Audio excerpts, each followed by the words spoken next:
حي على الفلاح.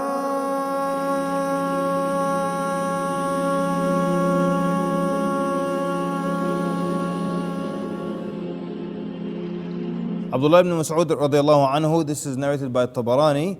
He narrated that the Prophet sallallahu alaihi wasallam said, from the signs of the hour is the moon expanding. And we don't mean the moon, at different times when you look at it and it looks bigger than others. We mean the moon actually expanding. And the scholars didn't really comment on this too much. They said we leave this as it is and we don't give it much interpretation. But today, if you actually Google the moon expanding, you will find that as we speak, the moon is actually getting bigger. And some argue that from just one side it's getting bigger. But the point is, the Prophet ﷺ mentioned this 1400 years ago. He also mentioned, narrated in Sahih Bukhari and narrated by Abu Hurairah radiallahu anhu, that the hour will not be established until knowledge is taken and there are many earthquakes. Now, this hadith or this minor sign can be increasing or can increase towards the end of time. But there's no doubt that we are seeing this right now. So the Prophet ﷺ mentioned two things in it. One, that knowledge will be taken. And in other places we know how knowledge is taken. It's not like someone is knowledgeable and suddenly knowledge is removed from their heart and they just are ignorant. But knowledge is taken by taking the souls of the scholars. So that of course is happening, but it will get more pronounced towards the end of time. And there will be many earthquakes. So actually, earthquakes are increasing in frequency. Not in the last 20 years, but since 1,000 years ago until now, since the Prophet ﷺ spoke this hadith, until now, earthquakes are increasing and becoming more and more frequent. And what's amazing is that we get worldwide somewhere from 13 to 15 major earthquakes per year, over 7 on the Richter scale, which is really major. We get about 13 to 15 of those every single year. And that's no joke. But that shows you the earthquakes becoming more frequent, and they're also at a larger scale. For those who are interested, in Chile in 1960, this was the largest earthquake to strike in recent years. It was 9.5 on the Richter scale, which is... Now look at this one. This next one is very interesting. It is in the book of Muslim by Abu Hurairah radiallahu anhu. He narrated that the Prophet sallallahu alaihi wasallam said, the hour will not be established. And many of these hadiths start by saying the hour will not be established, meaning the day of judgment will not happen until wealth is plentiful to the extent that a person will want to give the zakah of their wealth but will not find anyone to accept it. But that's not the part we want from the hadith. We want this second part. And until the Arabian Peninsula returns to gardens and rivers. Until the Arabian Peninsula returns to gardens and rivers. So this is something that you can say has started to happen in our lifetime, but will get more pronounced as time progresses. But it's beautiful. I mean, the Prophet ﷺ spoke this hadith 1400 years ago. What's interesting is that some scholars mention there were some parts of the Arabian Peninsula at the time of the Prophet ﷺ, there were some parts of the Arabian Peninsula were like forests because there were just had such thick vegetation. But for the most part, it's sand dunes and it's desert. And it's amazing that someone will be living in this desert 1400 years ago and he will say that this place is going to return to become green. That means it was green.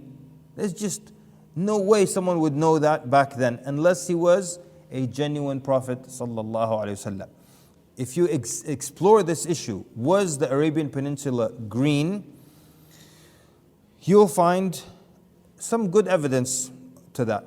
The clearest one is right in our face. I mean, there's archaeological evidence. There's an elephant tusk that was found, that was like fossilized, found in the middle of the desert. And everyone knows elephants don't live in the desert, so that must have been an indication that a long time ago, these elephants were living in this area that later on became a desert. So it must have been green and a jungle and full of rivers. That's archaeological evidence. But the scientists argue the simplest evidence of all, and something that area is famous for, oil. What is all this oil that is in Arabia? It's at some point things that are, carbon-based life forms, and, over time, this is what happened to them. But that's the biggest proof that there were living things there. So we don't really, need to go too deep into that.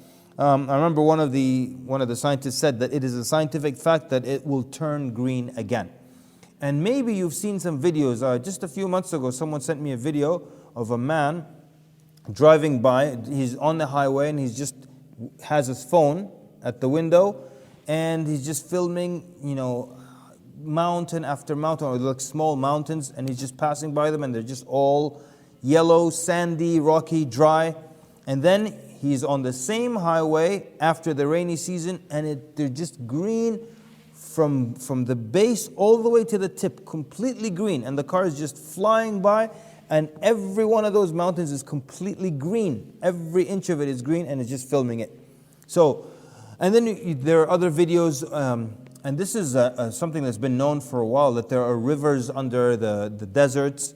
And sometimes the people will like dig and find water sources that will just flow and become like rivers in the desert. There are many interesting videos online if you look them up. But it's just amazing that 1400 years ago, and Nabi Sallallahu Alaihi Wasallam said that the hour will not be established until Arabia returns to gardens and rivers. And this is proof that he was a genuine prophet Sallallahu Alaihi Wasallam.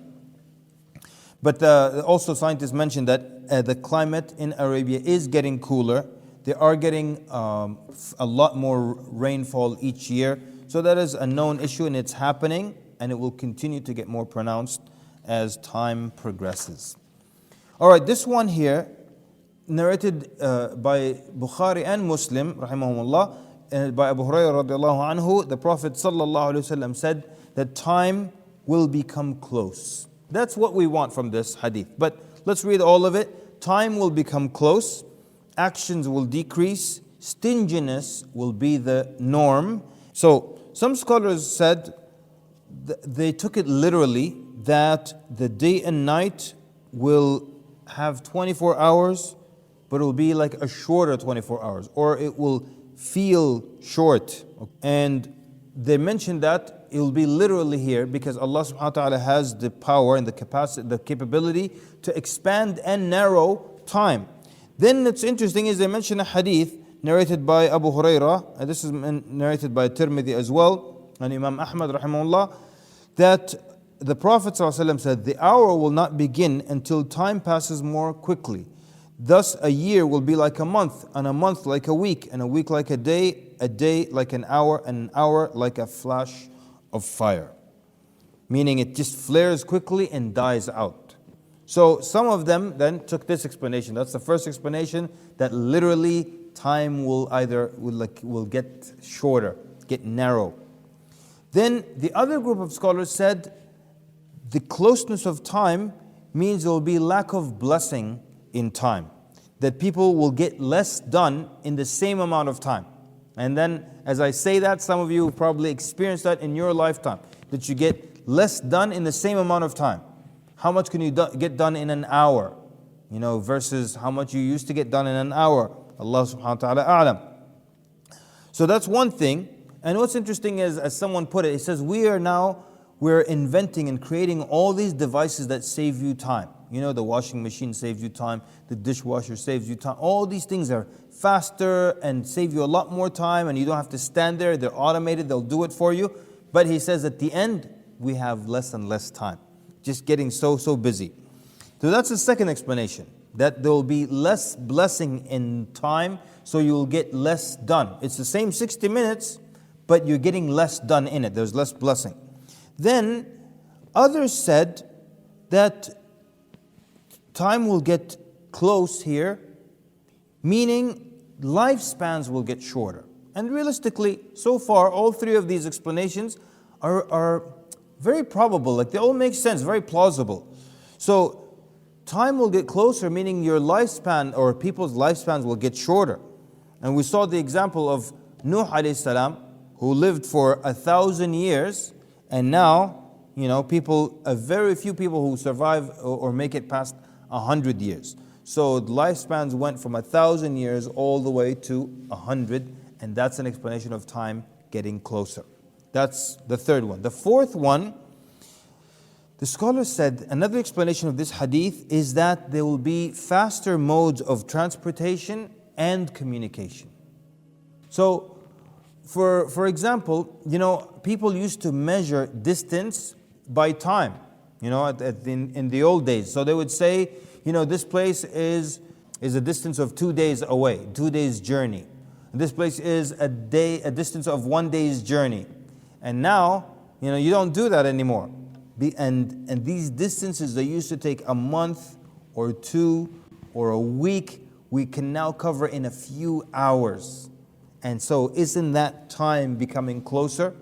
Means of transportation, making time closer. It used to take me 2 months to get to this place.